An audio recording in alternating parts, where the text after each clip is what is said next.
Um, oh my god, I'm getting served an ad on my own channel. Okay, we are live.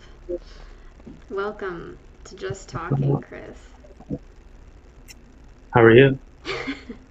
I'm great. I'm at the point in the pandemic where I'm like, maybe this isn't gonna end, you know? Yeah, it's definitely at first I was like, okay, this is a thing. I'll take this time to like do all the stuff I've been putting off for like 5 years.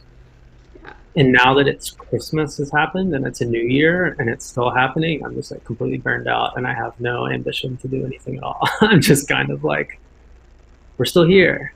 Like I have no desire to read this book or to like explore this idea or do anything. I kind of just want to like binge watch like bad TV and do nothing, you know? Yeah, same. Shout out Daria. Daria's in the chat. What's up? Thanks for coming. What's up, Well, Daria? speaking of binge watching bad TV, what are you watching? Well, some good things I watched were the first. I got caught up like on the first few seasons of Fargo, which is Oh, great. so good. So, yeah, I hadn't ever seen the show. I've obviously seen the movie.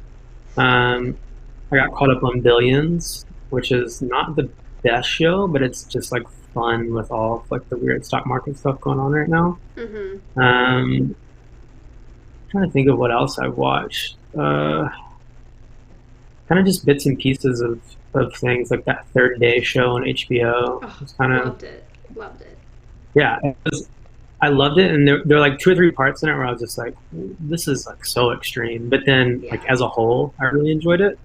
Um, and I know I've seen you post about that the Snowpiercer show. I love the movie, but I Oh, haven't watched the show yet. it's And I've been it's scared to watch the show because I love the movie so much it's even better. that okay.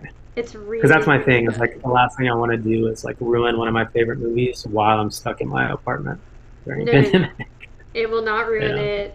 I It's so good. And it's amazing because the second season just started. The premiere was on Monday. So you can watch the first season on HBO Max, binge it, and then get caught up. yeah. Jennifer No, I mean Connelly's I need to. amazing. Yeah, I'll probably do that this weekend. I have like a list of things I've been trying to keep track of. But I've just been doing a bad job of going down it because I like open HBO or Netflix and there's like 40 new shows. I just like end Yeah, up chaotically clicking on and just like not turning it off. totally. His Dark Materials on HBO is also really good. There was another show that came out when the third day came out that I was loving, but I don't remember what it was. There was a lot going on, man. There was Yeah. that show with Jason Bateman, The Outsiders, or The Oh, I haven't Outsider or seen that. whatever. That was Lovecraft good. Country? I liked that, but that was also one of those shows where like it was hard for me to be excited to watch it because I knew I had to pay so much attention to every little piece Mm-hmm. because each episode was so much, and then they would call back to an episode like 4 episodes ago, and Right.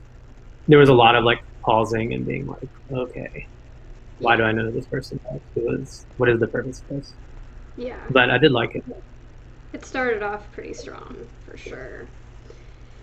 Oh man, just so much content. I felt like there was definitely a dry spell, but now things are kind of going back to normal. Yeah, yeah, it definitely felt like for a bit I was just like I rewatched The Wire and I like rewatched a bunch of old things from beginning to end because there's nothing else to do, and then just like because no one had like a blockbuster Christmas movie, they Mm-hmm. were just like, here's every show we've ever made that hasn't come out yet. Have Right. fun, you know? It's insane. It is insane. What a landscape right now. As you mentioned when we first started, it's been a big day for the stock market. I am trying not to pay attention, honestly, so I would love to talk about it and get your take. I think, as an outsider that's not playing the market right now, why the hell has everyone suddenly come out of the woodwork? Like, it seems like every mostly man I know is like, oh, I'm trading, Yeah, overnight. I think it's I mean, for me, like I've always been someone who's like into investing, but definitely not trading. Like I like buy stocks and let them sit and do their thing, like a responsible person does. Hmm. But I think with COVID, when you're just kind of sitting at home and if you're someone who's like on the internet and looking into things, obviously Discord became like a huge thing in the past 6 or 7 months. Yeah. Um, and all of these Discords have popped up that are around stocks or crypto or, it's just Mm. like places for people to share weird ideas and weird things that are going on. Yeah. And it always kind of goes back to this whole like, I'm stuck at home. I lost, my job, or I've lost clients, or I've lost this, or like, how do I make the most of this stimulus check if I don't need it right now? Or Right. like, just so many things to where it's like, what am I supposed to do with my time? And how do I make the most of whatever this bubble is where you can borrow money for free and you can do all this stuff? And I think too, like, there's a lot of there's a lot of crazy takes on Twitter about like why it's been a male thing. Mm. Um, but I think part of it is just like there's a bunch of dudes on the internet like chatting in chat rooms, and they're like, "Oh, you made a bunch of money. I want to make a bunch of money." And that's Yeah. just kind of it's like a no-brainer thing, you know. Yeah. But then like everyone gets like their ass handed to them at some point by Right. the stock market, and then it's like I think a competitive thing, whether you're a guy or a girl, where you're like, I can't walk away. I have to get that back. Hmm. And then you have nothing else to do because you're working from home. So all of a sudden you're like neck deep in like stock Discord and like financial Twitter trying to make your money back. you know? Um, Yeah. It's but yeah, I think really it's come from that interesting. like yeah, I think it's just come from that idea of like I want to like make myself feel productive and valuable right now. Yeah. Um, and like just as far as like everything I've ever read and learned about kind of the psychology of this type of stuff, it's definitely like dudes are super emotional with like their money and super Hmm. emotional with making rash decisions, and like it's like a huge pitfall to be like, hey, sit in your apartment by yourself and watch people make money but don't participate. It's like, Right. you know, Yeah. um, I mean, so yeah, I come at it from a kind of interesting perspective, uh, having grown up in a venture capitalist household. Um, it's, it's a traumatic career, I would say. It's very difficult. You're basically gambling huge amounts of money, and that has a huge emotional impact. And I think that's definitely made me kind of like steer clear of that as much as I can. Um, yeah, but it also is really fascinating, talking to my dad about financial Twitter and like showing him threads of people talking about investing in certain things and even talking about Discord communities, which I want to come back to that.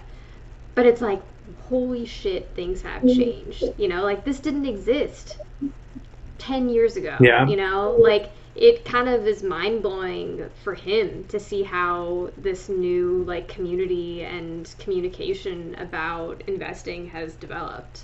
Um, and I enjoy watching it play out. It's just so different. yeah, and I think a lot of it too has come from like the weird place where like even a lot of music has come from. Now that everything's digitized, you have like people who are computer savvy and are like engineers or IT people or whatever, and they enjoy like making music because you can do it on a computer, and it's as much about like the equation and like the Right. mechanics of whatever you're doing as it is about like the sound itself. And Interesting. with stocks, it's kind of the same. It's getting to be the same thing because you can open up an account for free. You're learning how to read charts. You're learning how to do all these things where it's like problem solving. And a lot Mm-hmm. of this stuff happens, in like gamer communities and all of that, which is tied to like Twitch and tied to YouTube. And then when you get into those worlds, there's just like 1,000 hours of stock tutorial videos and all these things, and it just kind of all Yeah. bleeds together. It's like it all lives in the same place in a really weird way. Yeah. Everything today is so accessible. Anyone can learn how to be or do anything with the internet. And that, I think, is the biggest difference from back when my dad got into this industry. Um, Totally. And you're just loading people up with money that they didn't know they were going to have. Like if right. for people who haven't lost their jobs during all this, when you're getting like a $1,600 stimulus check or $1,200, whatever it is, like for some people, they're like, I don't have anything I need that for right now. I can't travel. I can't do anything. Like I want to invest it. And it's either like Mm-hmm. Bitcoin or stocks. That's the second someone like tastes that kind of risk, it's hard to walk away from it, especially if you get it right.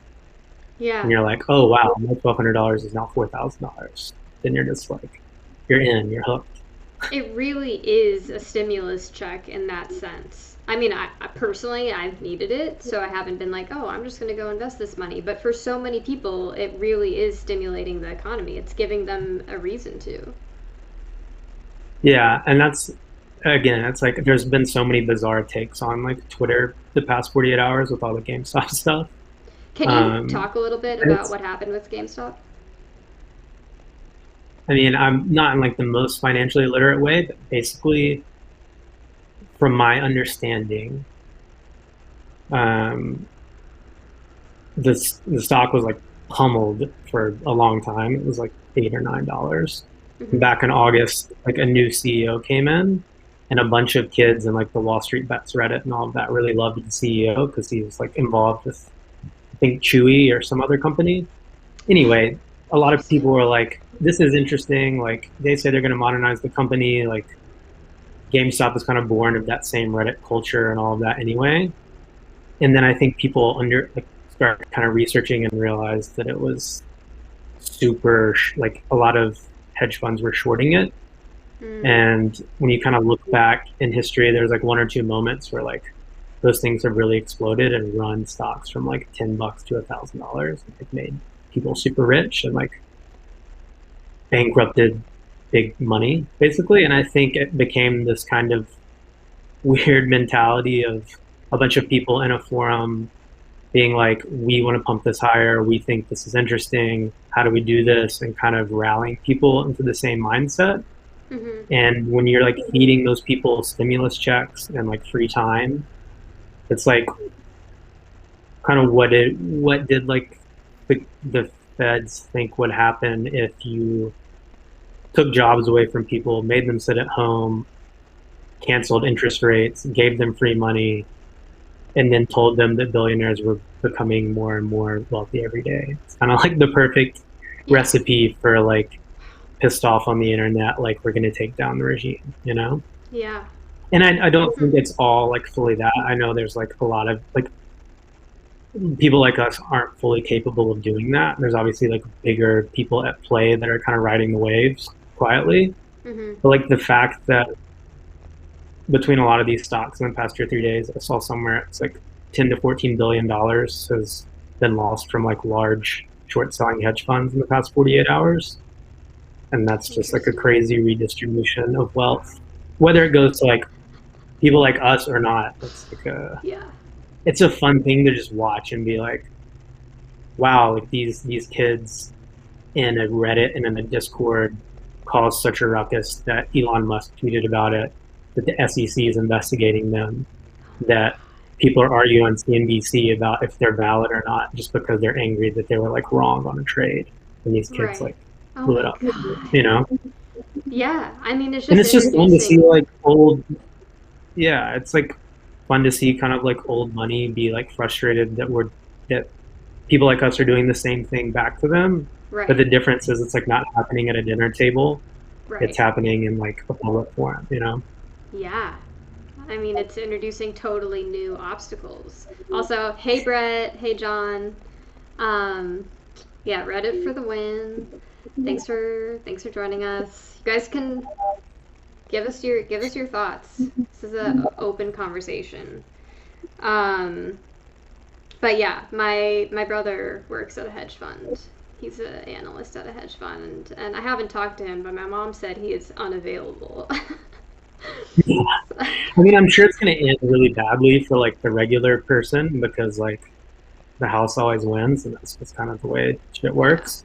Yeah. But it's like a fun 3 or 4 days in the meantime, you know? I mean, it's just a Um, really interesting cultural shift, honestly. Like, this probably would not be happening if we weren't in these circumstances right now. totally. And I think a lot of people are just desperate. They're kind of just like, my situation can't get worse. So like, I'm gonna YOLO all my money. And Mm-hmm. if I hit it big, I hit it big. And if I don't, I don't. Because there's kids like there's one kid in that Reddit that put like $55,000 into GameStop and is now up to like 32 million or something in like 2 weeks. And What? that's just like, but you know, it's completely gambling. Like, it could Yeah. open tomorrow and it's all gone. But it's like, it's kind of that whole idea of like, what else? Like, you don't really have anything else to lose for the Mm-hmm. most part. And that's like when people can kind of do the crazy stuff, you know? Oh my god. It's like the modern casino. I've just been seeing So yeah, TikTok videos. I saw a TikTok video of yeah. Well, a that's, guy buying out a GameStop. I don't know if that had anything to do with what's going on with the stock. Maybe he just oh yeah, I didn't. saw that. He just like bought every product or whatever. Yeah, he bought everything. I've Yeah. seen other videos of like what it's like to live with someone who trades stocks or like an investment banker, and it's just like a And then, dad like cussing and like screaming. I was like, yeah. what? I sent that one to my brother. Um, but I want to talk about Discord because you mentioned that a lot of these communities are on Discord. I am not a part of Friends with Benefits yet because I haven't bought any crypto. Are you in Friends with Benefits? I'm guessing. Yeah. Is that the Yeah. one I you were am. kind of referring to? Um, I dabble in there. That one's definitely more like crypto oriented, like all things digital, NFT, like decentralized world takeover type stuff. A lot of people in that Discord are like light years smarter than I am, and they're all like very like cultural, intellectual people, you know. Mm-hmm. So it's fun to kind of be in there and like read writings and like get a lot of interesting POVs on just kind of the world at large. Mm-hmm. But I've been spending a lot of my time in like degenerate stock discords because I was in Mississippi for like a month and a half over the holidays Mm-hmm. because everything was so bad in LA. I just like didn't come back until it got a Yeah. little bit better.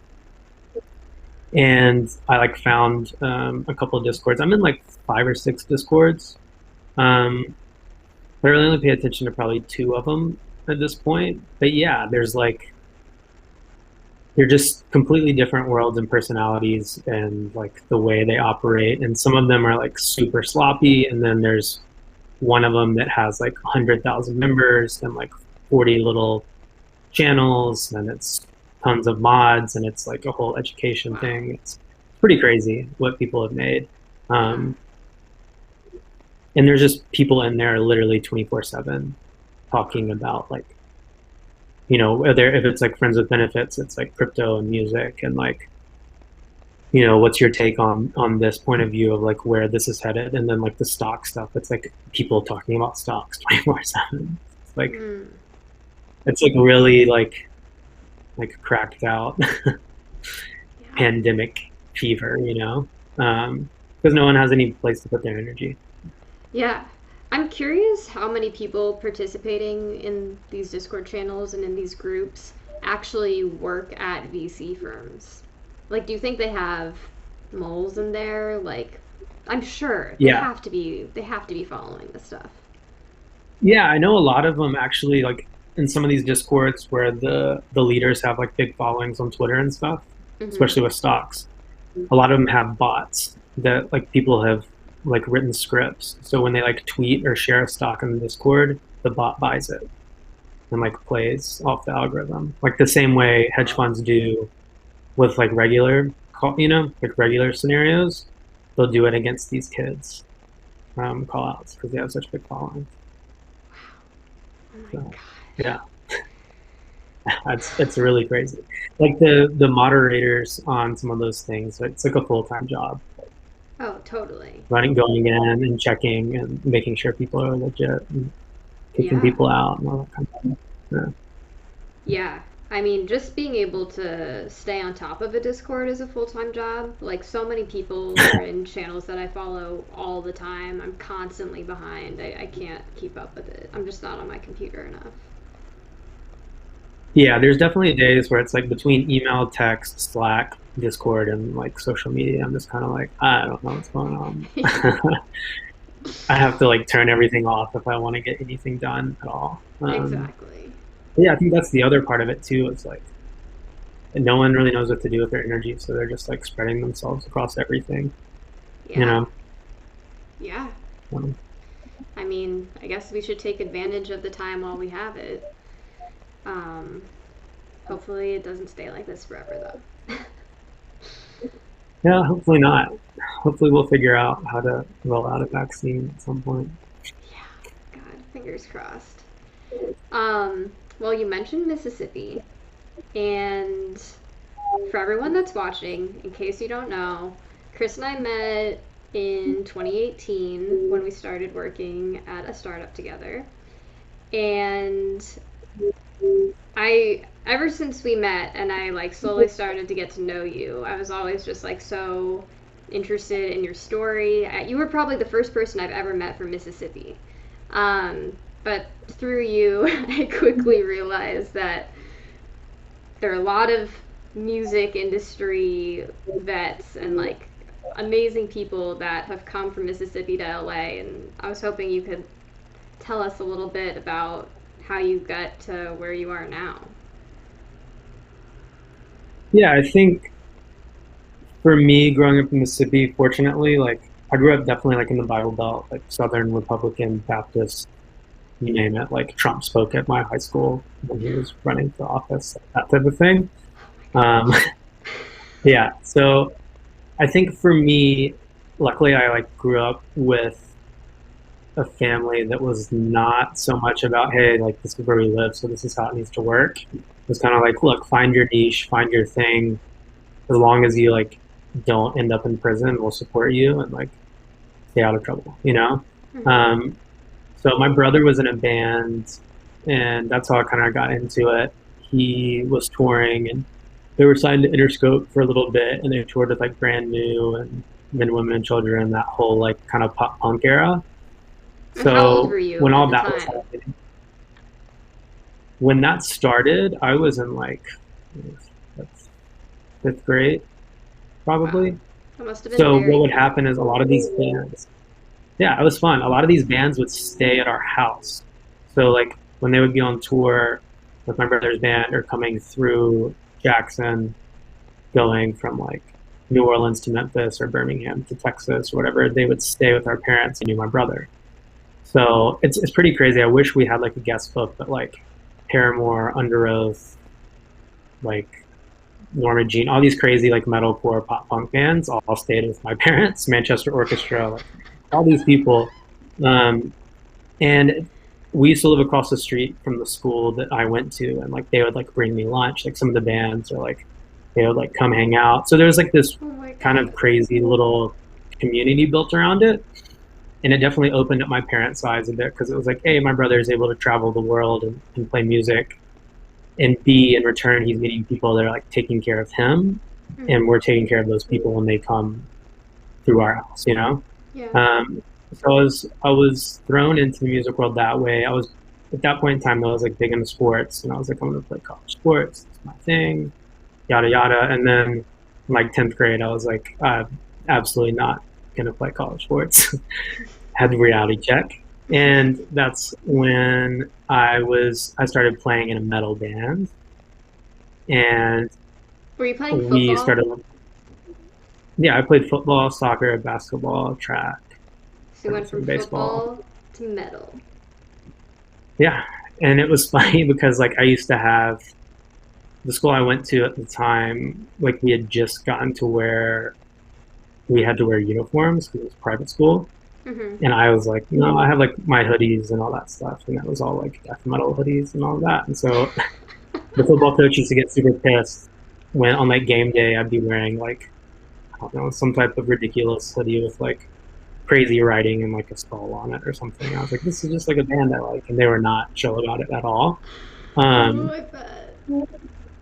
But going into my junior year, I transferred because we moved like 30 minutes or so away. I went and transferred to a public school, and that was honestly like the best thing for me because I went from being like one out of 90 kids in a grade at a private school to being one out of like 500 at a public school and like no one giving a shit, you know? Yeah. It's like, I have So much 500 of you better. to deal with. Like, I don't have time to, like, did you do what you needed to do or not? Yeah. Um, so that was like really good. And that also kind of like expanded what I was doing with music. And at the same time, as my band started touring and doing shows, I started booking shows for bands that were coming through, and booking shows for bands that were like friends of my brothers. Hmm. And that kind of turned into a thing where we were doing like local shows that have like 200 or 300 people to doing shows with like Brand New or Under Oath or, that whole like Screamo Warped Tour market. Wow. Um, yeah, and we would do them in like churches and warehouses, and skate parks. It was a lot of fun. But that all Amazing. kind of just led to this whole like, okay, I've toured a little bit. I've thrown shows. I've gotten to see the world at like 17, or at least like the US. And we did Warp Tour one summer for a few dates and like all this stuff. And I was like, I just got to get out of Mississippi, like ASAP. I don't agree with like the politics. I don't really agree with the perspective. There's just a lot more I want to do. And so pretty much from like junior year of high school on, it was just like, how do I get out? And that's when I started kind of connecting with people that had already left, started looking into internships, started trying to book more shows, went to college. When I went to college, it was like right when the mixtape rap stuff was blowing up, like Wiz Khalifa and Big Crit and Currency and all of that.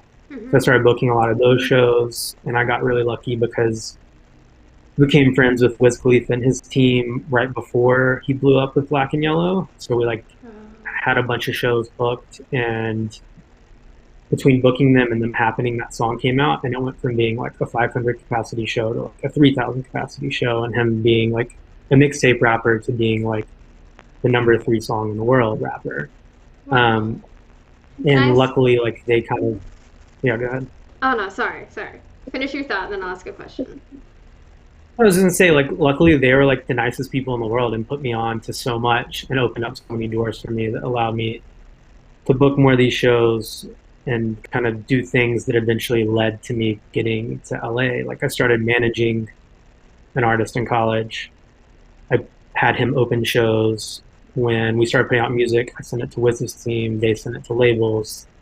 Like that's how the whole like on my first trip ever to LA, I was flown out for a label meeting with the artist I worked with because Wiz's manager had like given them the demo. And we're like, you need to do this. Wow. It's crazy. Yeah. Oh my Um, gosh. Well, so I it just want kind to. of all escalated. Yeah, I want to continue. I know there's more, but I have to ask. It's just such a unique opportunity and a unique experience, especially at such a young age.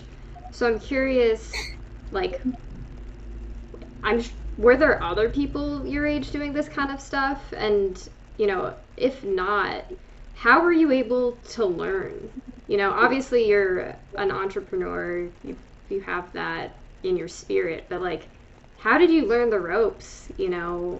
Just doing these huge shows and working with this talent. A lot of it was definitely like trial by error. And fortunately, like the pop punk metal scene was like such a DIY scene. Like if those bands showed up to a venue and it was like a makeshift PA, they were like down for the cause because it was all about kind of just like getting where you fit in. Yeah. Um, and we would do shows at like we did a show at like my high school cafeteria one time because we couldn't find a venue. Like it was Wow. just wherever we could set up speakers and do a show. Um, but I think a lot of it came from that, and a lot of it also came from just learning from my brother and like his group of friends who threw shows for his band and like their friends' bands of like what worked, what didn't work, what bands hated, what bands liked, and kind of like at the end of the day, like whether or not a lot of people are there, how are you going to kind of give the performer the best experience to where it's a solid night, even if it's 50 people instead of 500. Mhm. Um, so it was really just about kind of taking care of people and kind of building that network. And I think too, like the biggest thing for me is like it never was about making money until one show where I made a lot of money and I was like, oh shit, this is like a real thing. But in my mind it had always just been like, as long as I can pay for this, as long as I can pay for that, like I'm 17 years old, I don't need any money. You know, that's what it is. Um, and then when I like made money, I was like, oh, this can be like a real thing. It's not just a way to like promote my band or promote friends' bands. Like this can be a way to pay bills. So yeah. Wow. Okay, so then fast forward, you get to LA. What happens? Um, get to LA, um, start doing like all the record label meeting things and like very caught up in the whole like got to go to every event, got to meet everybody. It's super important. You know, looking back, I realized it's not important at all. It's a big waste of time. Um, because like the people you really need to meet and know like are not going to some mixer on a Tuesday night. It's just not how it works. Yeah. Um, but it was good. I made like a lot of friends that are still some of my best friends now. Kind of found my like-minded people in the world of just kind of recognizing all of the ridiculousness of what we do, but still doing it because we love it, type Mm-hmm. thing.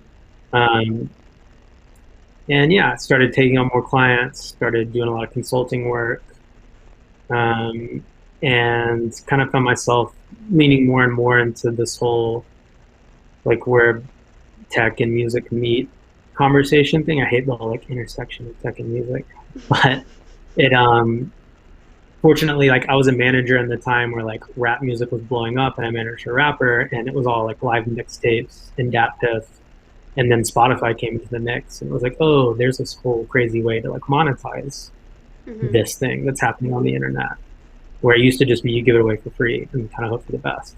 Right. Um, so I got really fascinated with that whole model and kind of found myself like becoming friends with people at Spotify and working for a little while at BitTorrent on like a streaming thing they were doing. And all of a sudden I got really fascinated with just like the whole economics of art and songs and artists and why it's all so broken and archaic. Yeah. Yeah. And so, well, there's a lot there. It seems, I mean, on top of you having a vision and knowing what you wanted, do you feel like you were also in the right place at the right time? Like, what if you had just come to LA now? Like, would you be able to do what you did then now? I don't think so at all. I think it was like the perfect storm of things because at the time too, like I was working with an artist named Pell from New Orleans, and he was like really hot on like the blog scene, and that's when Mm-hmm. blogs were the thing, like Engines and Planes and Complex and Fader and Not Right, and like getting like your song or video posted on a music blog was like the holy grail. You know, it Right. was like before New Music Fridays, before any of that really mattered. Like we were putting music on Spotify, and people were asking like why. That was like it was just so early. Um, so I think it was a mixture of like there was this huge excitement around rap music, huge excitement around what's next with like tech, and huge excitement around like being involved with young people that are kind of figuring out a way to buck the system a bit and like start things online. You know, like sharing songs in Reddit, getting them to go viral on SoundCloud. Like that's we did that type of stuff for everything. Right. And that was super attractive to like these older executives that were still trying to figure out how do we fix all of this CD revenue we just lost, and like how do we stop giving away mixtapes for free on the internet Mm-hmm. and spending $1 million on them, you know?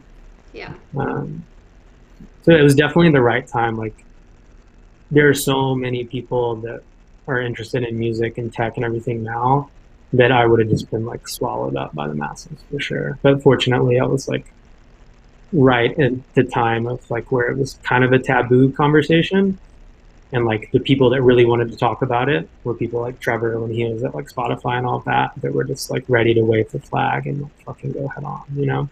Yeah. Right. That's how you met So, Trevor. Well, it's pretty amazing that you've been in the industry now for over 10 years, right? It's over 10 years. since Yeah, like the because of high school, beginning. it's crazy. Yeah. Yeah, And you're still damn. managing two artists. I mean, maybe three. I don't know if you count Michaela. But you're managing Yeah, just two technically. what? Okay, just two technically. Yeah, yeah. So you have some serious perspective into how artist management has changed.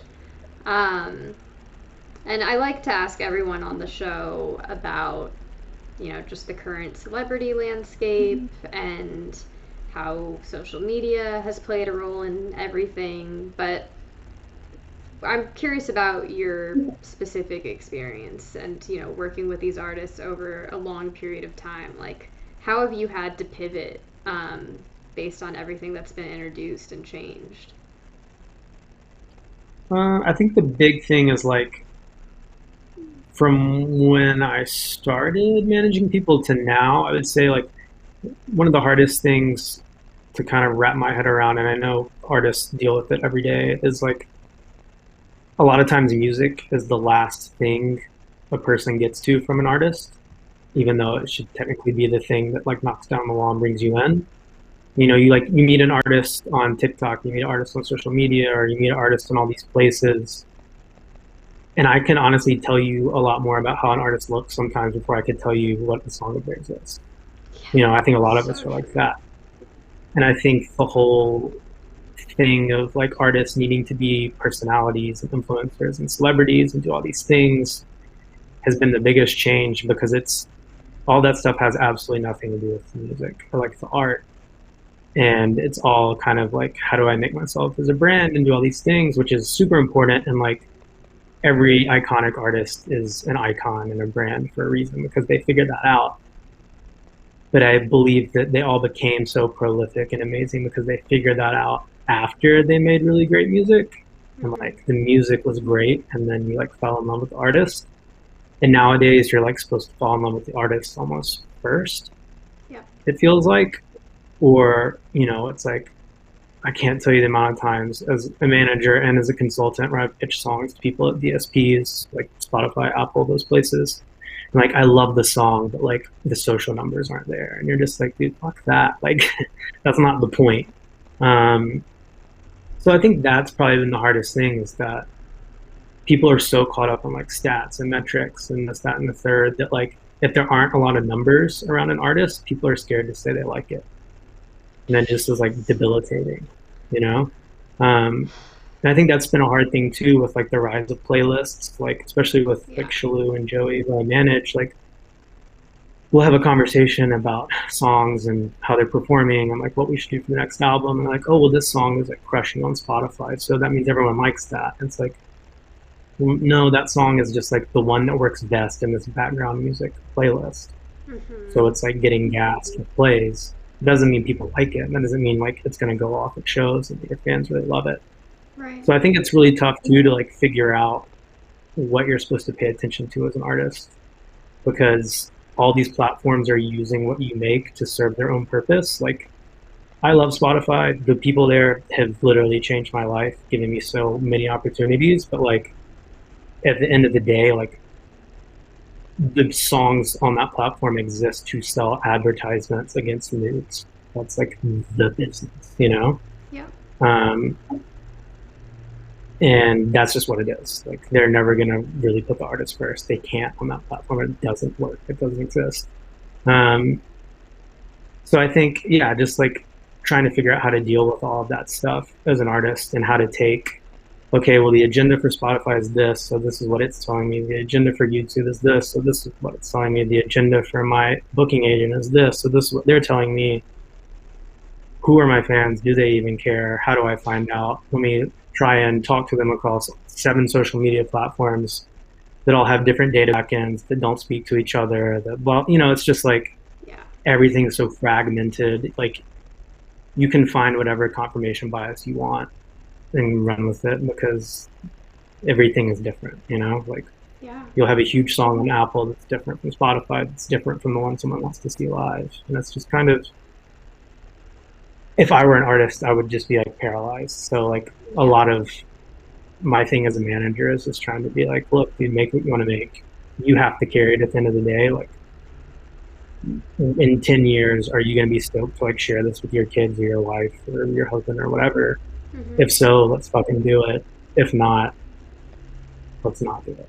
And also, like, now that everything's on the internet, it's as permanent as you want it to be. Like, if you want to put out a song and then a year later you're like, I don't know about this, like, well, you can just take it down. Yeah, exactly. And like, some people will notice, but most people won't. And that's just the Only the truth of real it, you know? fans will notice. Yeah, and the real fans already have it downloaded or what. Like, it doesn't matter. Like, I don't know. I think that whole, I don't know, there's just so much pressure on artists to be everything other than artists. And I think that's been the biggest change. Yes. I mean, that's. Oof.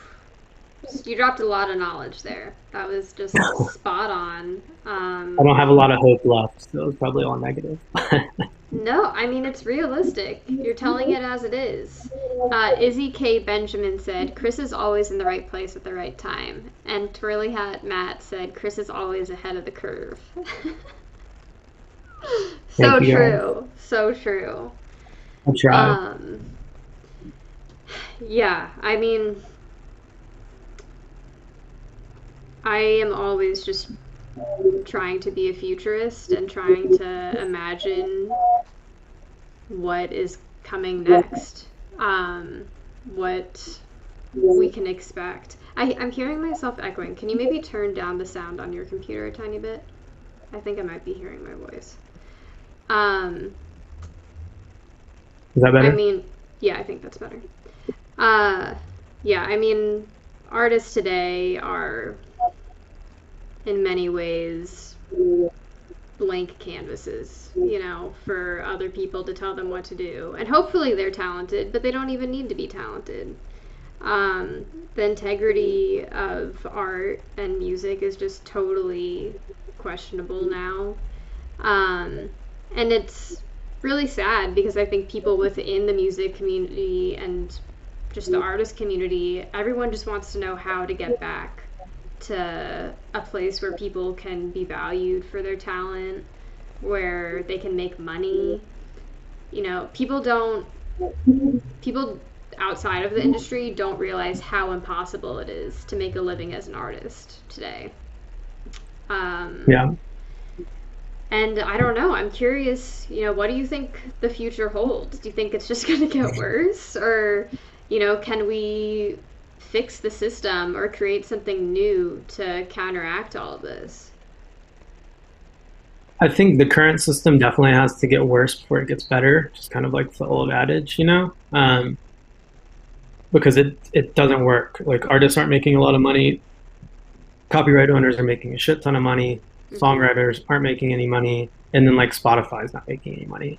Right. And then like the other platforms are big tech, like Apple, Google, Amazon. Like, music's just a loss leader for them. It's a marketing cost. Like, they're never gonna expect to make money off of it. Like, Apple could buy Spotify with like cash reserves, you know, like like it's like going to like lunch, you know, and that's like the reality of it. Wow. And yeah, I think it's like everything right now around streaming is great. It's awesome if you stream well, but like the way the whole thing is set up is like the more songs, the more streams, the smaller the royalty technically gets each time, because it's pulling from the same pot. And basically, subscriber numbers are going up, but the costs per subscriber are going down, like the average rate per user. So you're kind of going down this tunnel to like the means to an end of like, well, if we reach maximum amount of people and maximum amount of songs, like at what point does the song royalty become zero? You know, like if we're just siphoning and siphoning and diluting and diluting and diluting, like at some point it just gets smaller and smaller. Like, even as a manager, when I first started working with artists, like 1 million streams was a little around like $5,000, give or take, on Spotify, and now it's like less than $4,000, maybe 3,700 or something. Yeah. And it varies per country, per type of user, and as long as Spotify is trying to pump subscriptions or just listeners in general, if there's a lot of people who aren't subscribed, those royalties are cheaper. You know, Apple's bundling music up into other services, so Amazon, and it's like at the end of the day, I don't think music will ever be as important to those people as like e-commerce and movies and TV shows and all of that. So it's just like they're going to squeeze it out at the bottom. It just kind of becomes like a box you check on like what service you want, Yeah. which puts you in a really tough spot. And I think also with music, like there's no real leverage point because there's no scarcity at all. So it's hard to be like, this is super valuable. And it's like, dude, 50,000 songs come out a day. Like, show me the value, you know? I think music's in a really tough spot, but I think it's an exciting time if you're an artist that's willing to kind of put in the work to create community around yourself. Yeah.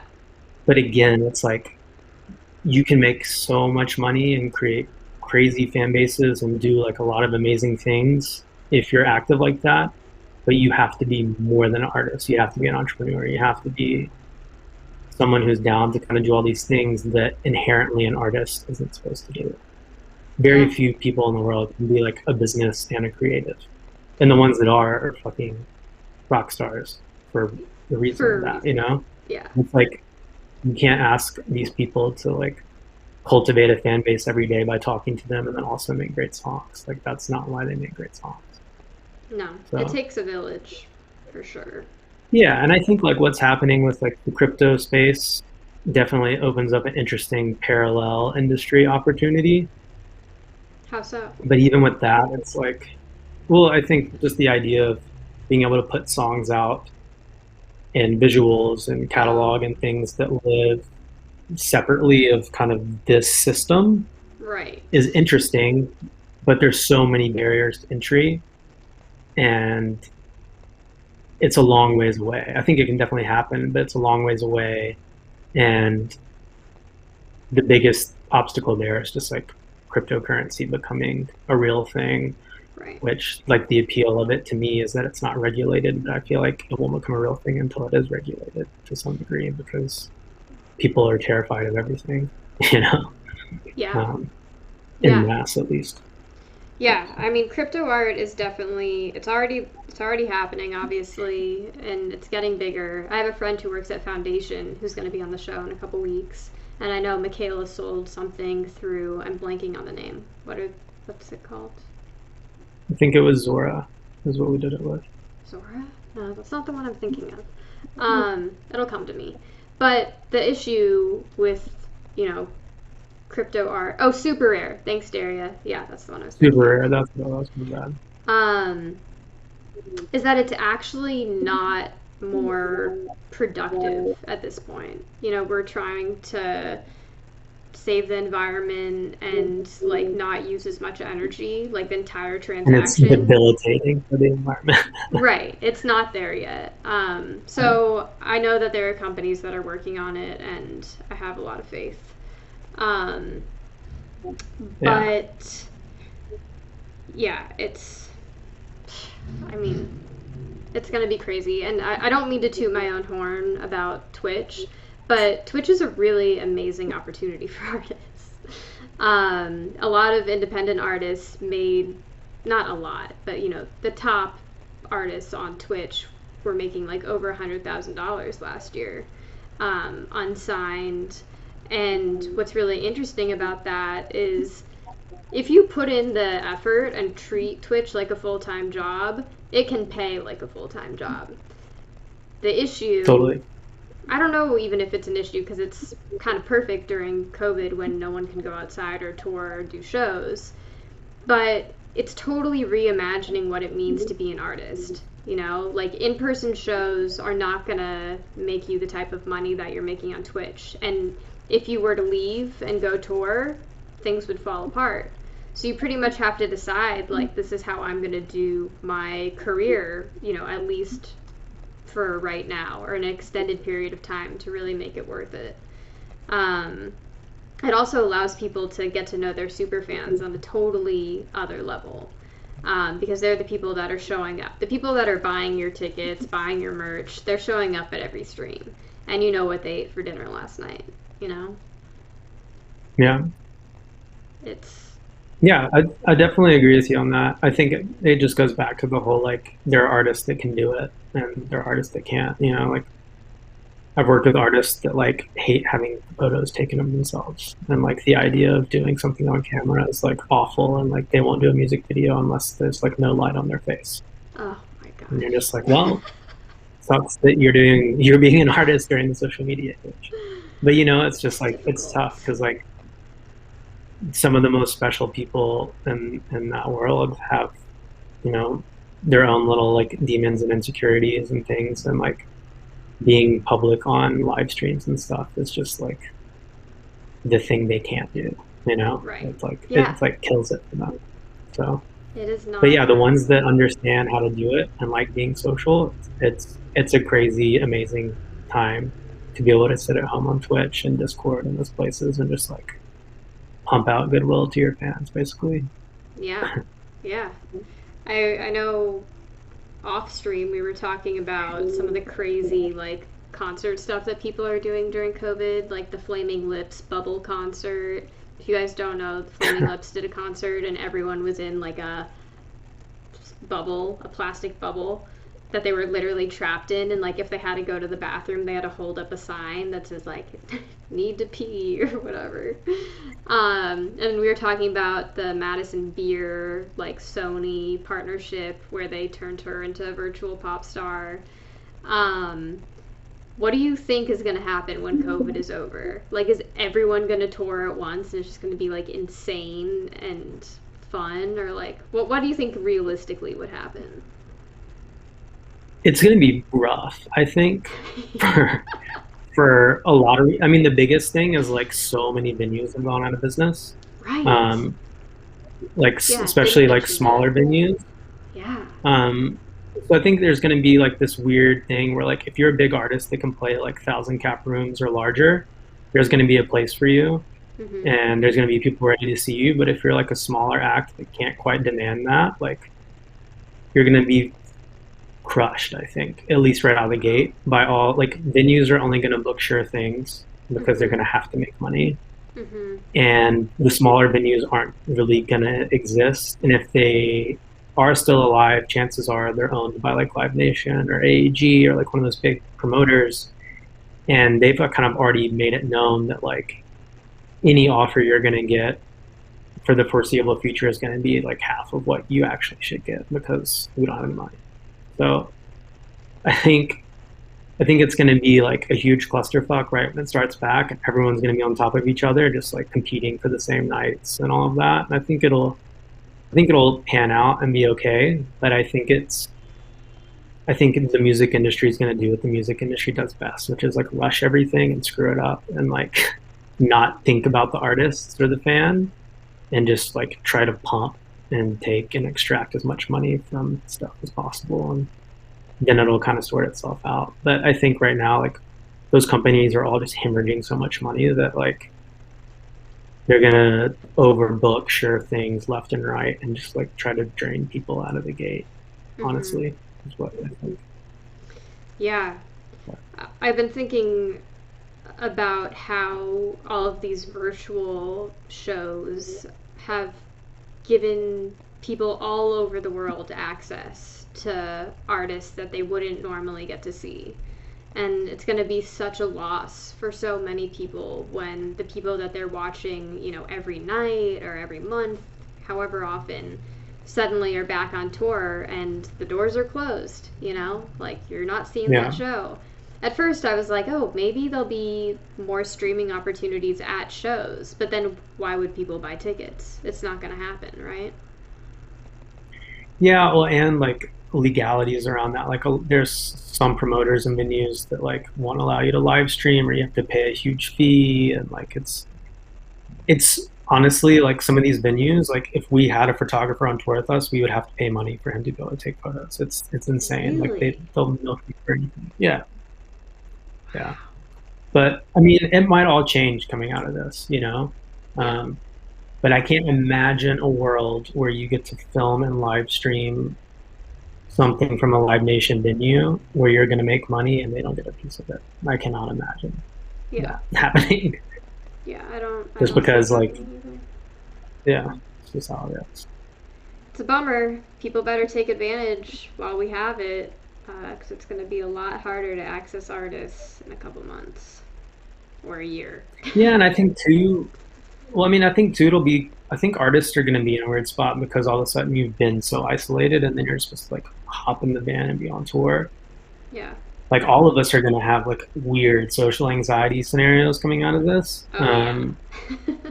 But then like artists inherently like deal with these things differently. But like taking someone who's been sitting in their apartment for 12 months and throwing them on a stage in front of 1,000 people is gonna like it's gonna be rough, you know. Yeah. Um, I heard, so this is a couple months ago, mm, totally a rumor. Well, whatever. It was a friend who had a friend who worked at a hotel, and apparently Justin Bieber was like traveling from hotel to hotel on this like cycle because they didn't want him to do exactly that, like sit at home for 12 months and like lose the right mentality or something.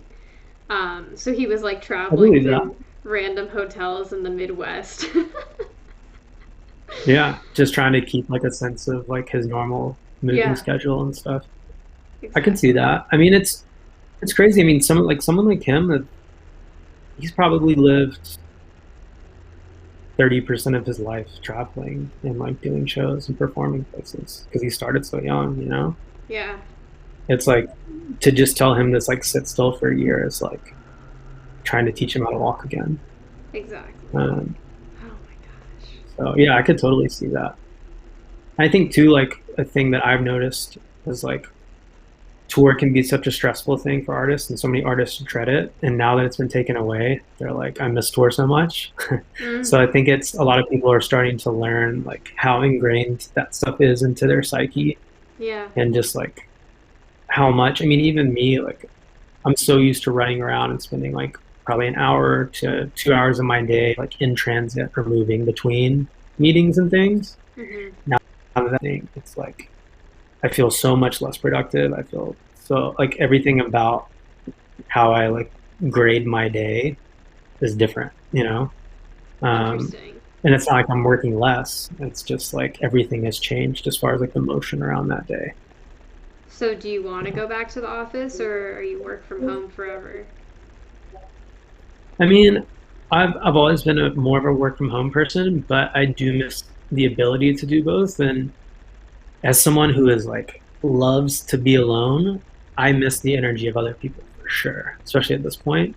Mm-hmm. And I didn't realize how much I fed off of other people's energy until this whole scenario, you know? Yeah. Um, because it's so exhausting doing like 6 Zoom meetings, and like obviously real life meetings are exhausting too, but it's different because if like you're in a meeting and it's exciting, like you feed off of each other and you can like leave that in a great space. But you can have like the greatest meeting in the world on Zoom and like everyone's just like, dude, fuck this. Like I just want to get Yeah. off this call, you know? Yeah, it's not the Um, same. yeah, so I think yeah, it's definitely been interesting because like I said, like I'll be the last person to like volunteer to go do something on like a weekday for work. Mm-hmm. Um, but I would happily do it right now just to kind of get that energy. I feel you. I feel you. Um, okay, chat. If you guys have questions, now's the time to ask. I will put them on screen. Um, we've already been going for an hour, so I don't want to take too much of your time. But I have like one more big question or just thing that I want to talk about. Um, Okay.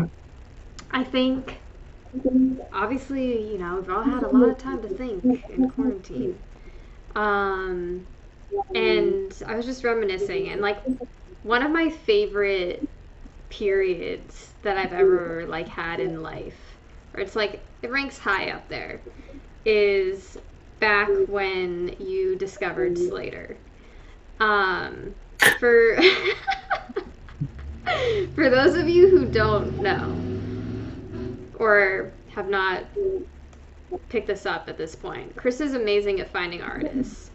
And that's what I want to talk about. Your like innate ability to spot talent and help them. I mean, it was so cool as like someone who was seeing you at work every day and just like chatting about it to watch this process like from nothing to like superstar now. Um, and I just had so much fun as like a bystander. Um, but yeah, I don't know. I would love to like hear you talk more about your artist discovery process, whether it's a random stumbling upon or, you know, how you find the people that you've worked with and what that's like for you. Yeah, there's definitely a lot of randomness to everything. I'm like a big fan of like turning on SoundCloud or YouTube or Spotify and just kind of like letting it go behind me all day and like until something like forces me to stop or like break whatever concentration I'm in. I kind of just ignore it. But yeah, I think a lot of it is that, and then honestly, like some of the favorite things I've ever found have been on like Reddit, and like weird internet forums, and finding kids that are just like deep in the mass of like they want to be first, they want to compare, you know, like a DIY recording on like a MacBook mic to like the next Britney Spears. That's like their thing. They like live for it. Um, and I think, yeah, for me, it's like the artists I've worked with, I think all of them except for one, like all the artists I've managed just like over the years, I've found through like random SoundCloud or like Reddit scourging and just kind of like late at night being like, oh, I wonder what's going on in this world. Like, here's a weird like subreddit of like pop warehouse music or something. Like, what does this mean?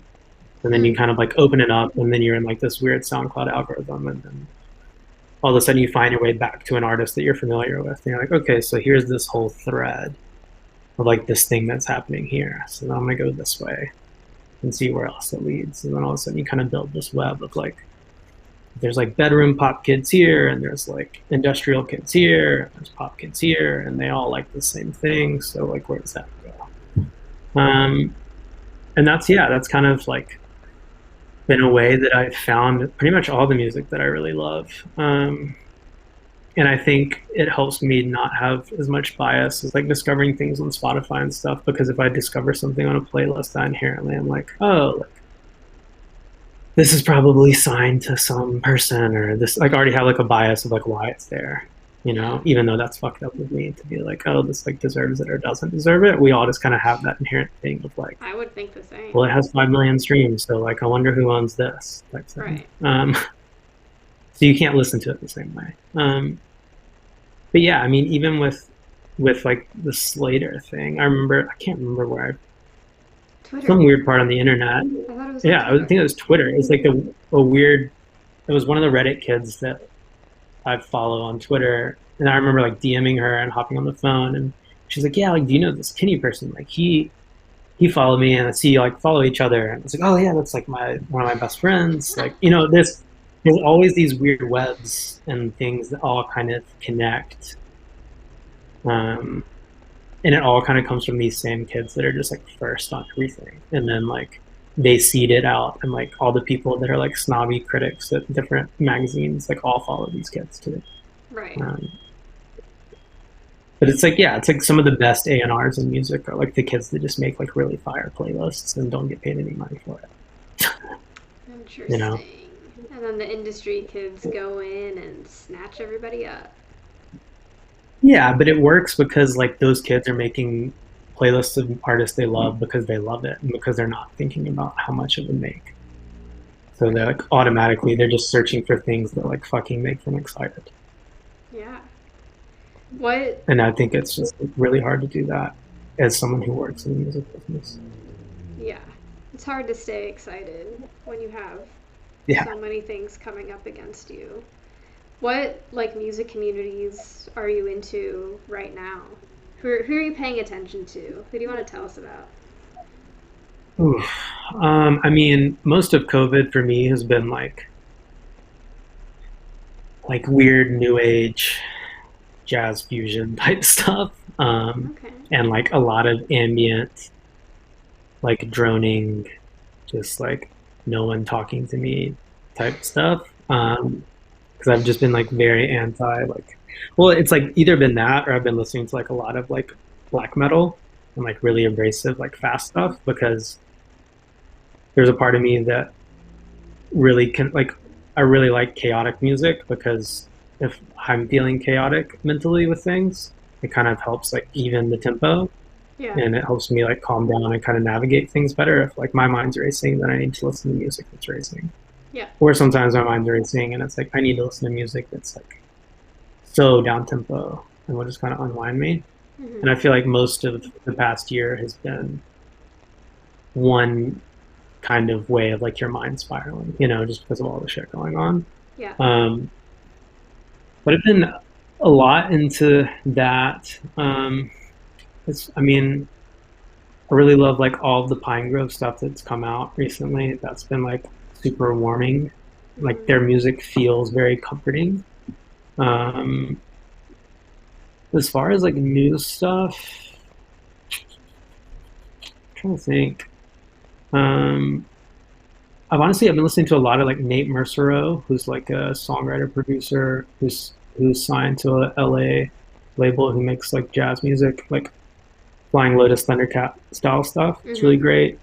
Um, I've been listening a lot to this band Alto Palo that Matt works with. Really Oh have yeah. Matt who's in the chat. I love them. They're one of those bands to me that's just like a shame that they're not huge. Yet. And I've been spending a lot of time too and like listening and watching live Radiohead videos Oh, from like they put up that whole like Radiohead library archive thing on their website. I need to So check they that have out. I like didn't know. hour-long videos from shows from like 10 years ago. And it's just like them running Wow. through sets. Wow. And that's really, I love putting that on and putting it on through like two or three speakers in my apartment. So it feels like it's kind of coming from everywhere. Oh my gosh. Um, because that's also kind of that same, like they have such a weird, chaotic yet chill energy Yeah. as a band, you know? Yeah. It's been really hard for me I guess like discover things I love because I've just had such a hard time wanting to commit my mind to like doing anything other than like sustaining Mm-hmm. the past 8 or 9 months. Mm-hmm. You know, it's like I'm using all my energy to just like take care of me. Live. Yeah, so it's been hard, and I'm not in a place where I'm like trying to work with more artists, and I'm not in a place where I'm like consulting for any labels or anything. So it's been hard for me to justify like taking that time and energy to find something new Yeah. because I'm just not like stoked on where music is in general, Yeah. It makes a lot of which is a sense. me problem, not a music problem. But. Ooh, we got a big question from Matt. Thanks, Matt. Hold on. I'm going to put it up on the screen. While I do that, I really resonate with what you said about wanting to play chaotic music when your brain feels chaotic. I've definitely spent a lot of time during quarantine thinking about how music makes me feel and why I like certain music. Um, because a lot of people don't get my taste in music, as I'm sure you've experienced. I was thinking about like hardcore EDM. Like I love 909 Worldwide, if you're familiar with them, which is like Yeah, Alice Gas and 99 Jakes. I'm obsessed with them. And I was thinking about it, and there's something very childlike to me about the sound. Like it brings me back to being a kid, and there's this like toy quality. Um, and I realized that that music is like a way for me to channel my excitement. Yeah, elf protectors, like hardcore will never die. But it just like it really like speaks to me on this like I don't know, like deep humanistic level, and it's just like awesome to find music that does that for you. I'm putting yeah. up There's this. something like very comforting about like abrasiveness, Yeah, at least for me in music. hell yeah. Do you think there will ever be a new artist that achieves real mainstream success without needing to rely on social media and how it used to part of art? Every new artist is always Question. I think, yeah, I mean, Frank is a great example because Yeah. he's like, yeah, he literally does everything in his power to avoid everything in his power. um, I think, I think like right now with the current landscape, I don't know how it happens. I think again, like I think there has to be like some element of this getting worse before it gets better, but at some point it kind of has to reset, just like everything kind of has. Like talk radio has reset as podcasts, you know, chat rooms have reset as Discord. At some point, like music will reset as like music and not influencer, or like personality or like activist or whatever thing you put on before you are like, oh yeah, and they make music. Hmm. Um, I think it will happen again at some point, but I don't know how it happens in this place when the people that hold the keys to everything, as far as like Spotify and all of that go, react to social numbers. And I think the closest place to really go in and create a stardom moment, it feels like, without going through those kind of gatekeepers is TikTok, which is Hmm. social media. And it rewards fractions of a song and not songs itself. Um, but I think it can happen. And I think honestly, a lot of the issues we're having with all this stuff have been accelerated by COVID, which means kind of the cycle winding out has also been accelerated. And I think we're going to come out of this. I would like to hope that we're going to come out of this like craving more substance. Because I think we've all just realized like how hollow and fucked up all this shit is that like we believed in, Yeah. as far as like jobs, social status, structure, government, all these different things um, are very different now than they were a year ago, even though nothing has technically changed. We just kind of have seen them in their worst light.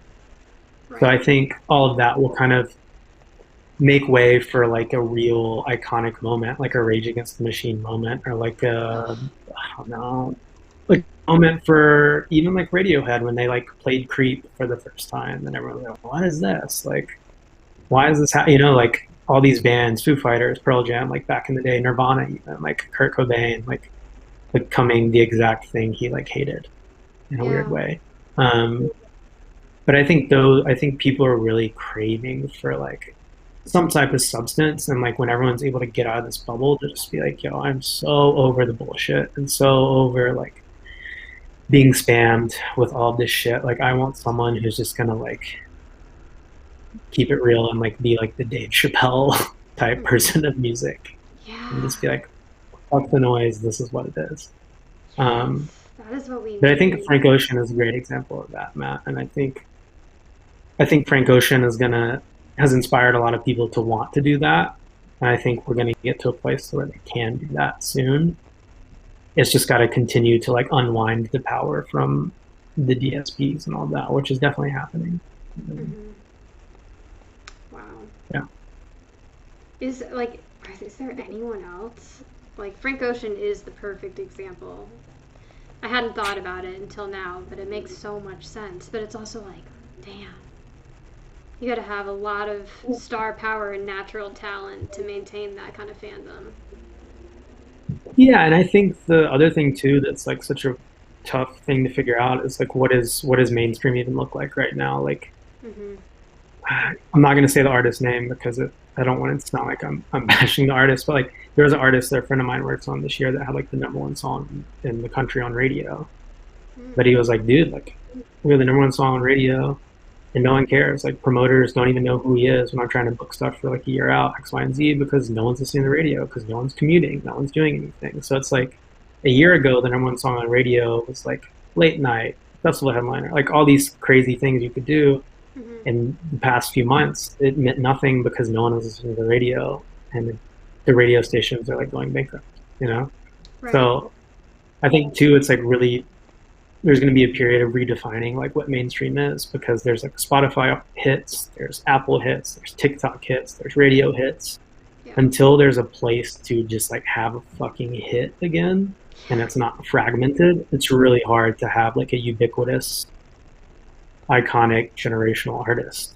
Um, And as long as things keep getting more and more fragmented, it's going to be harder and harder to have an artist that like ties the or connects all of those places into one and like becomes a household name.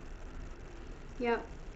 It's so true. The fragmentation is That's the type of stuff unreal. that makes me like spin out thinking about. It's just like, Yeah. oh Did you see? god. I just spun out. Like as you're saying that, I was just like, oh my Yeah. god. Like thinking like the TikTok hits are just TikTok hits. Like they don't go further than that.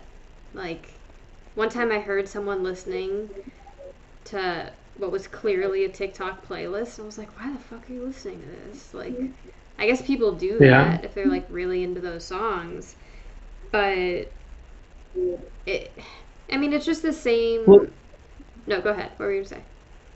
I was just gonna say it's I think the thing that's just like really tough, um, and I know Matt has dealt with this just because Matt has an incredible ear and he's a really great manager, um, is hearing like snippets of songs on a place like TikTok and people loving it, and then it moves to Spotify and gets on a big playlist, and then it blows up, and then like the journey to go from this snippet to being a fan of the artist is like you have to like the snippet, then you have to follow it to another platform to hear the whole song, and Mm-hmm. then you have to follow that song to an album, and then you have to follow that album to an artist profile, and like it's all those steps to get to the artist Yeah. to then decide if you care about the artist.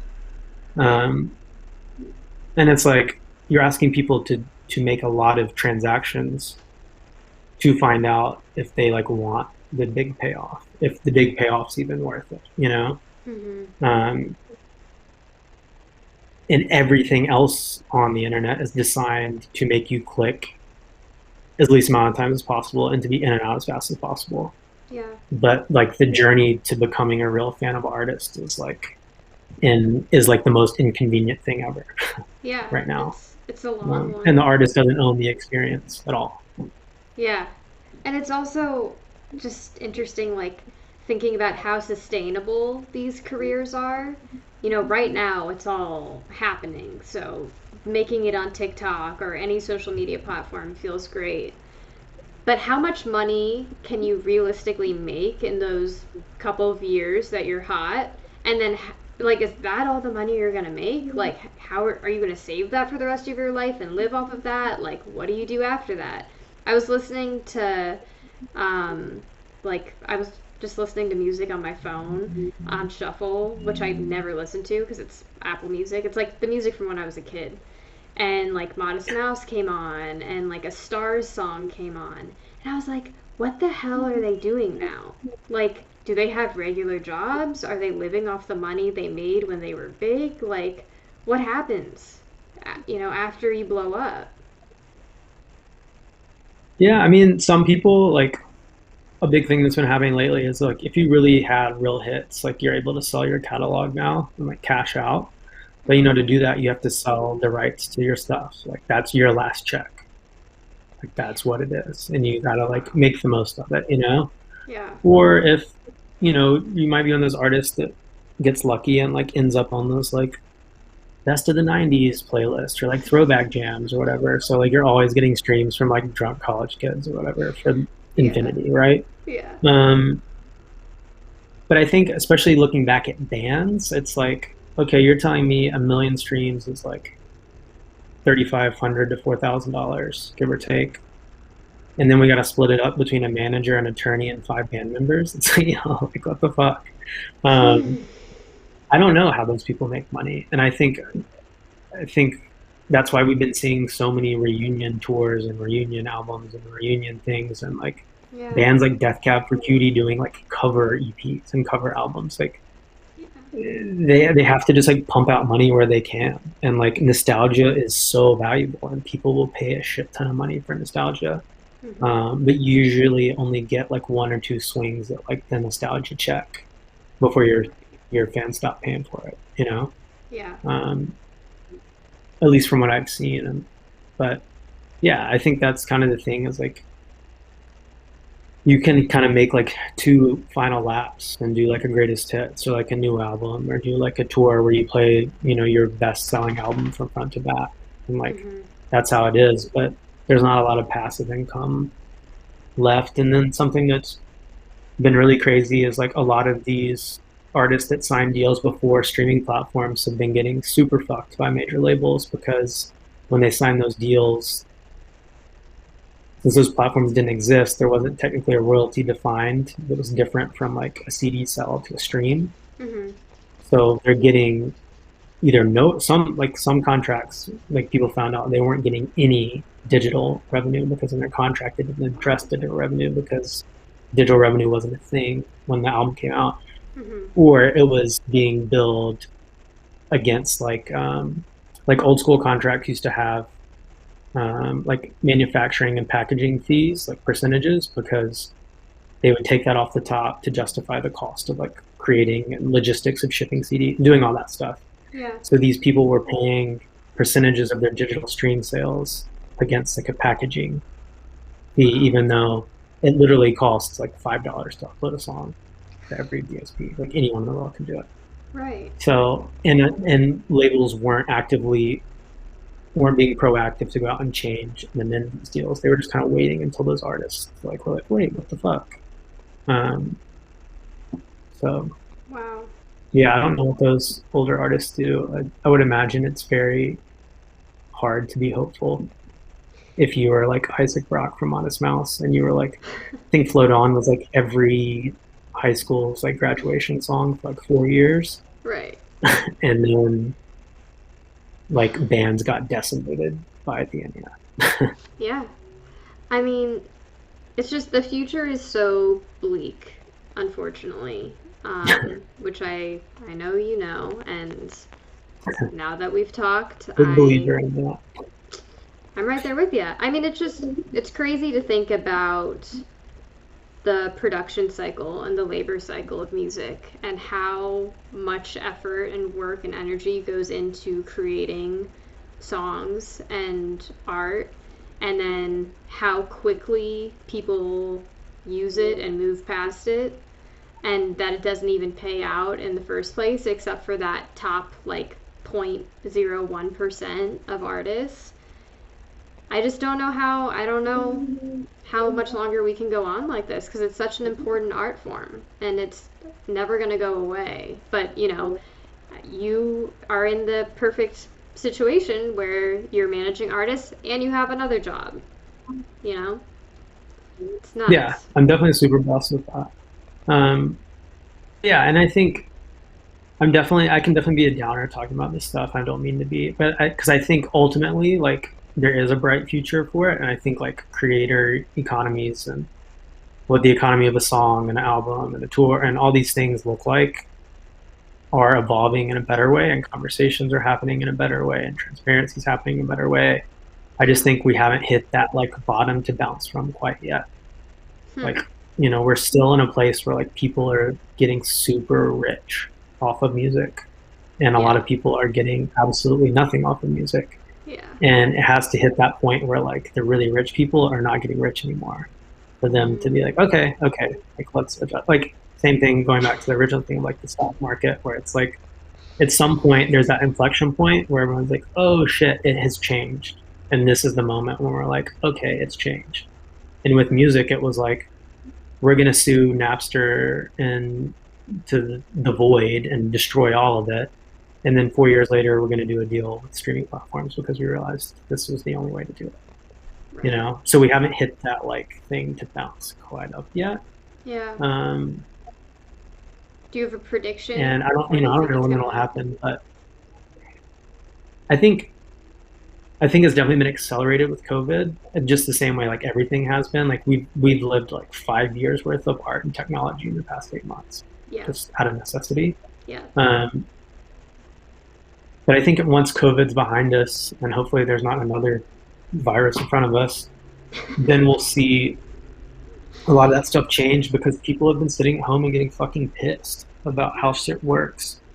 Yeah. And a lot of the little people have made so much money off of crypto and stocks and everything else, and are starting to understand what leverage is, and are starting to understand like how to put themselves in positions to make the most of stuff when stuff becomes available again.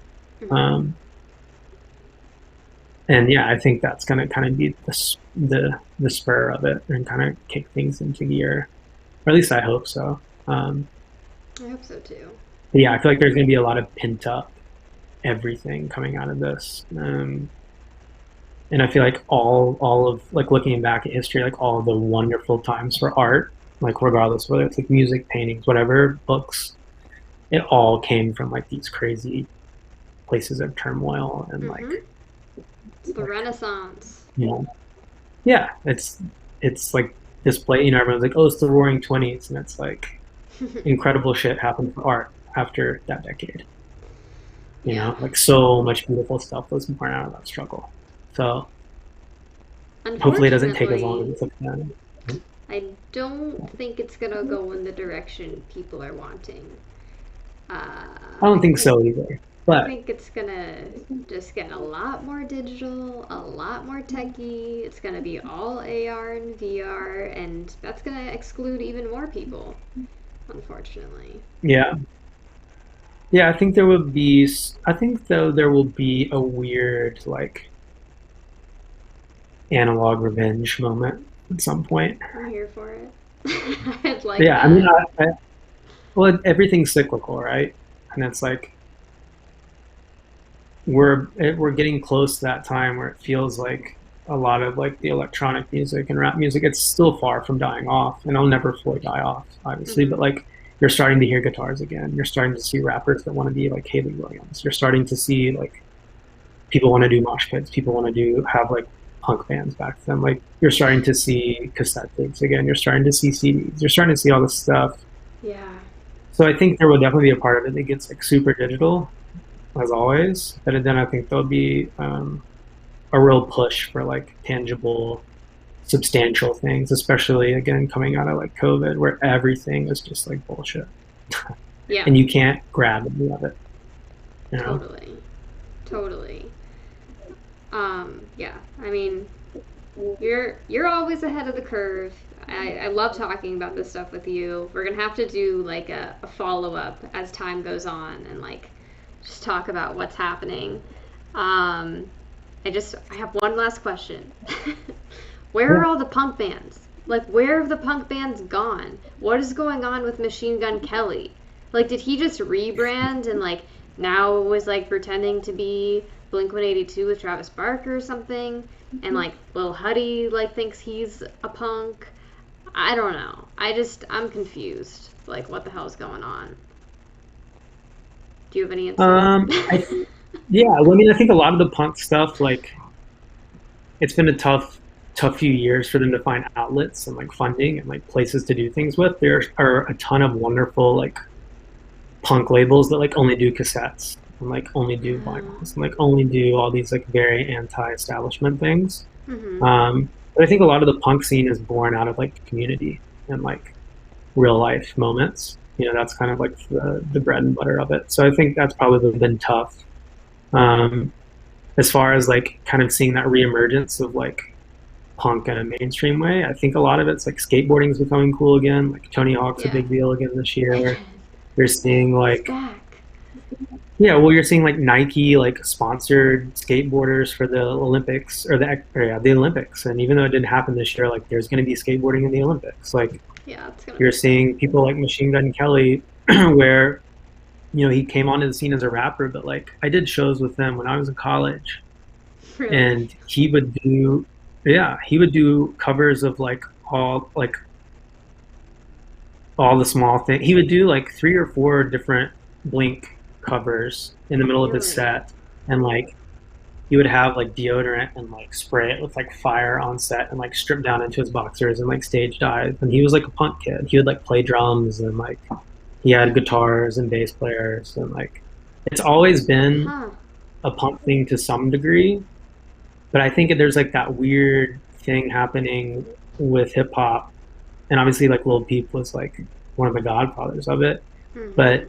you're seeing so much like emo punk crossover and so many like punk hardcore kids understanding like that they can make music this way and like have that same mentality with hip hop, because a Right. lot of like the punk ethos and the hip hop ethos, while like very different from like a racial perspective and like class structure perspective, we're Mm-hmm. very similar in the sense of like, fuck the box you put me in, you know? Yeah. Um, and I think it's been really interesting to see that stuff. And like even for me, like there are people I toured with in like metal bands and Warped Tour and stuff that like are big writers for like huge rappers and pop stars. Like some of the biggest songwriters in the world are like the dude from like 303 and like the dude from like Take Back Sunday and the dude like the like it's all pop punk kids making these records behind the scenes. Which records? And it's Who? I gotta know. I'll send you yeah, no, I'll send you some lists, but it's like some of these kids, it's crazy. It's like I mean, even a friend of mine that I toured with for a long time, he's a rapper now. He goes by name Baby E. He signed to like Young Money and stuff. But like, he made a ton of songs on that like Mike Will Miley Cyrus album. He's like Mm. had songs with like Ty Dolla Sign and Juicy J and all this stuff. But like, I knew him as like a screamer from a band in Pensacola, Florida that played at skate parks, you know. But it's like Yeah. it's a lot of the same energy, and I think a lot of the punk stuff came from like outcast kids on like SoundCloud and the internet Mm-hmm. finding niche communities, and that's like what's happening with hip hop all over again, you know. And like hip hop Yeah. kids want to be rock stars. They're Yeah. like, You're totally right. I mean, I personally have just really noticed an absence, like when we were growing up, just like the mainstream punk scene, like My Chemical Romance, Taking Back Sunday, Brand New. Like, does that exist now? Am I not seeing it? Like, I'm personally under the impression that it's like not really there. I think it exists, but it exists in hip hop and it exists in like that Hmm. weird Machine Gun Kelly for like Crossover. the commercialized version of it to like the Mm-hmm. Little Peeps and to even like Ghostmane. I don't know if you're familiar Oh, with yeah, yeah, Ghostmane. yeah, yeah. One of my favorite albums of the year too, by the way. I fucking love that album. Yeah. I went through like a huge phase this year of only listening to Ghostman and Rob Zombie like all Weren't day, you every living day. with him? My friend works with him. They're like, Uh, he's like one of my best friends. I tried to work on a project for him, but it didn't work out. But that's another one of those things though, where it's like he's a punk kid where there's tons of like hip hop elements, but there's still like breakdowns and like drop D guitars and like blast beats and like circle pits. And I think too, there's a lot of just tie in with like a lot of the punk emo stuff came from like a place of isolation and despair and insecurity and feeling like an outcast. mm-hmm. And again, it's like not to say these types of things are the exact same, but like a lot of like I think the emotional and psychological trauma that like black teenagers are going through Mm-hmm. in a different way from like what like a white kid that like didn't fit in like the South, for instance, was going through. Mm-hmm. There's a similar sense of like I don't belong. I find kinship and community in this, and like I need a place to kind of put myself, and like that's Right. inherently gonna like kind of bring those emo and punk sensibilities into it. Um, Right. and that's why you have these like kids from Chicago and all that making incredible rap songs like Juice World, where it's like Yeah. if you took a Juice World hook and put guitar and drums underneath it instead of like 808s and hi-hats, it's a pop punk song. Totally. And that's just what it is. I Yeah. mean, same with a bunch of Lil Uzi Vert songs. I Yeah. think a lot of it, it's like a different type of trauma, um, but it still kind of speaks to that same like isolation and emotional distress and just kind of like how do I deal with all this shit because I'm a teenager. Yeah. I love seeing how artists are able to articulate what we're going through and express the collective conscience in this really just, I don't even know, monumental way that like impacts so many people. It's such a gift to be able to do that. Yeah, it really is. But I think all that stuff is definitely alive and well. Um, Just and I looks a think we'll little start seeing different. it kind of like percolate. Yeah, it looks a little different, but I think like when all this opens back up, you will see like all those people, like even like the Kid Leroy's and all of that of like hip hop. They're Mm-hmm. gonna come do shows and they're gonna have bands and their guitarists are gonna be doing like two steps and like it's gonna be like pop punk style stuff. You know, it's just Yeah. gonna have like 808s and rap Yeah. songs. I can't wait. Can't wait. And We'll save hyperpop for another conversation because I know we probably need to eat dinner. Shout out 100 Gex and shout out Dylan I Brady. mean, they're another great example though of that whole like Well, pop punk that's meshing with hip hop, meshing with pop, meshing with everything. And like they did that remix for Linkin Park, which like say hmm what you want, but every person that's making music right now loved Linkin Park at some point in their life. yeah, Because they're like too big of a band. yeah. I mean, that was a huge move. Their Christmas song was like a punk anthem. I literally gave myself like neck pain for a week just like thrashing around by myself to it because it was so much fun and I needed that. Um, Yeah. but yeah, I mean, hyperpop as a category, it's a whole other conversation. Like, we don't have to get into it right now. And I think that 100 Gex in particular just has so much diversity. Like, they're just scratching the surface of what they're going to do. Like, I think they'll do it all in time. Um, Yeah. but it's just interesting that the like emo bands that we grew up with like don't necessarily exist at all today. They're still relevant, but like there isn't a new wave that I'm aware of, at least. Yeah. I don't yeah, there definitely isn't. But I think it'll come because like you can still walk into any party of people our age, stop the music and play like Take Back Sunday and everyone knows the words. Right. You Well, know? okay. So this is actually like this is why emo night exists and is able to be Yeah, successful Emo Night was because incredible. nothing has taken its place. There aren't bands that we can go see in the last like 5 years that are playing that kind of music. So you have to go listen to a DJ play music that you could just play on your phone. And I've been. It's fun, but it's kind of weird. Yeah. Well, I think it's like the bands that they like those bands that are big enough from that scene to like do like reunion tours and do like album tours and all of that. Like they've been around so long, they have those fans. But like if you're trying to start a band from scratch right now and pay like 5 members and the hmm cost of touring and everything off streaming, like I don't know how you do that. I think that's what's really held bands back the most Yeah. is like to start a band from scratch right now, like you got to be willing to eat a lot of shit before you make any money. hmm Um, because there's not a lot of money to go around. Yeah. Totally. And there never really was a ton of money in punk music, but you knew you could like go on tour and sell 20 CDs a night and pay the bills. Right. And that's like just not a reality right now. Yeah. I was listening to My Chemical Romance and thinking about how I'm assuming Gerard Way wrote the songs. I don't know if he for sure did, but like the songs are so dark and so just sad, hearing about what I assume are maybe real experiences. But then I was thinking about Mm-hmm. how Gerard Way is also probably the most successful emo band alumni. Like creating or being the front man of My Chemical Romance and now being like a TV powerhouse with Umbrella Academy, like starting his own, writing his comic books, having a multiple series Netflix show. Like, holy crap. What a career. Yeah. But yeah, very few of them have like turned into anything else other than like that cult leader, you know? But yeah, it's true. Wait, what Yeah, cult leader? I I was mean, thinking of Tom like a DeLonge. cult, well, he's definitely a cult leader for different reasons.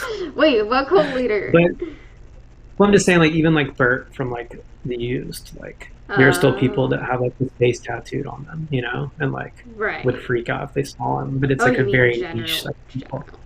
Yeah, Yeah, yeah. yeah, yeah. Not actual cults. No. It's like, Although it wait, wouldn't be who started surprised a if like, cult? How do I join? Just yeah, kidding. like Tom had a cult, Jared Leto probably has a cult. Oh my god. Yeah. I I've wouldn't met be people surprised if with like, 30 Seconds to you know, Mars tattoos. I've experienced some bizarre 30 seconds to Mars moments that I don't feel comfortable talking about on a recorded camera. That dude is fucking weird. Yeah, yeah, Yeah. agree. Hot, but weird. Yeah. That's Um, why it's hot. I guess. I guess. Because he's a psycho. So. you know? No, he just has nice bone structure and great coloring. The brown hair, blue eyes thing, it does really well for him. And now he's a climber. Like Jimmy Chin, the like OG Nat Geo photographer, who's a great guy, met him, is doing Gucci campaigns, shooting Jared Leto. Like, wow, that's 2021 That's for crazy. you, folks. Yeah, really though. Well, thank you so much, Chris. This has been so fun. Yeah, thank you. I Um, enjoyed it. I Nice love, chat. yeah, I just love getting your perspective on things. You're a smart cookie, and it's always fun to catch up. So let's do it again soon. For sure. And thanks for listening to me ramble and talk negatively about everything. But I'm No. sure there are more positive things ahead for all of us. Yeah, you're a realist. It's not negative, it's just real. And thank you everyone in chat so much for watching. Daniel, thank you for subscribing. Thanks for all the new follows. And I'll be back next week. I'm interviewing a Nat Geo explorer and a filmmaker. And it's going to be awesome. And right now, we are going to raid Anthony Fantano because why not? All right. Thanks, everyone. Bye.